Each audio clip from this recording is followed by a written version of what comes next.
আবারও শেষমেশ বাংলাদেশকে রক্ষা করলো মাহমুদুল্লাহ রিয়াদ।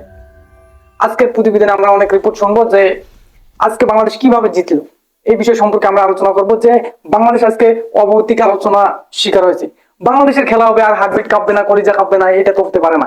ট্রোল শিকার লিটন কুমার দাস সে আজকে কি খেলাটা শেষ ম্যাচ দেখিয়ে দিল, সে আবারও রানে ফিরে গেছে। দেখা যাক পরবর্তী ম্যাচগুলো বাংলাদেশ আবার কি করে। বাংলাদেশের দুর্দান্ত ম্যাচ এবং ভালো সুন্দর পারফরমেন্স খেলা কাটেছে।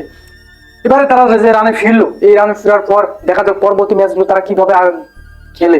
এই খেলাগুলো দেখতে হলে অবশ্যই সুন্দরভাবে থাকবে এবং হৃদয় যে এই পরিমাণ খেলা খেলবে, সে এত সুন্দরভাবে আজকের ইনিংসটা শেষ করবে সেটা বলাই যায় না। যে 20 রানে 40 রানের ইনিংস খেলে সে 200 রানের রান রেট খেলেছে। সেই ম্যাচে সে দুর্দান্ত ভালো ব্যাটিং করার ফলে কিন্তু বাংলাদেশ আজকে অনেক কষ্ট করে ম্যাচটা জিতেছে। বলাই যায় যে এই ম্যাচটা জিতার কারণে তুলেছে হৃদয় আজকে যে খেলা দেখাইছে, এই খেলাতে তার ট্রোলের শিকার তাকে যতজনে ট্রোল করতো সেই ট্রোল থেকে সে রক্ষা পেয়েছে।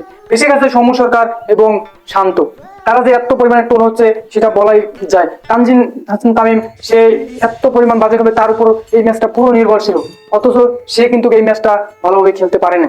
তাহলে বোঝা যায় যে অরিজিনাল তামিম ছাড়া খেলা কিন্তু বেশ ভালো জমেই না। আসল তামিম ছাড়া কখনোই খেলা ইনিংস ভরসা করাই যায় না। এভাবেই খেলতে থাকলে হয়তো তারা ভালো কিছু করতে পারবে। এখন যদি সুন্দরভাবে যদি সবাই যদি রানে ফর্মে ফিরে আসে তাহলে অনেক সুন্দর হবে এবং সবাই ভালোভাবে খেলতে পারবে। সো হৃদয় যে এত দুর্দান্ত পরিমাণে ভালো খেলবে এটা কেউ আশা করেনি হৃদয়ের কাছ থেকে, কারণ তার কোনো রান রেট কিচ্ছু উঠতেছিল না। অনেক দিন থেকে সে দিশেহারা ভাবে রানের রেট খুঁজতেছিল, সে কিভাবে রান করবে, সে কিভাবে ভালো পারফরমেন্স করতে পারবে, এই বিষয়গুলো সেই এত পরিমাণে ভেবেছে। সে অনেক প্র্যাকটিস করেছে, সেই কারণে কিন্তু সে আজকে সফল হয়েছে। সে মানুষের টোলের হাত থেকে বেশি বেশি বাংলাদেশের যত অডিয়েন্স আছে তার কাছ থেকে অনেকগুলো সেভ হয়েছে। এই জিনিসগুলো আমাদের একটু বোঝা উচিত যে তারা অবশ্যই একদিন ভালো ফিরবে। আজকে নামে খেলা শেষে কিন্তু খুব আতঙ্কে ছিল যে আসলে একটা জিতা ম্যাচ, মাত্র 125 রানের টার্গেট, যদি এই ম্যাচটা যদি না যেতে তাহলে তাদের মান সম্মান কোথায় থাকবে।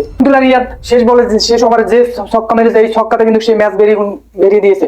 সুতরাং মাহমুদুল্লাহ রিয়াদকে আমাদের সুন্দর ফিনিশার বলাই যায়, কারণ সে যদি না থাকতো বাংলাদেশের মান সম্মান সব আজকে শেষ হয়ে যায়। সে বাংলাদেশকে আবারও জিতালো অনেক অনেক ত্যাগের বিনিময়ে। সে একজন ভালো অভিজ্ঞ খেলোয়াড়, সেটা দেখলে মানা যায় এবং বোঝা যায়। তাই সে কি ঠান্ডা মাথায় যে তাদের আজকে ম্যাচটা বের করে দিল, এটা আমাদের কল্পনার বাইরে।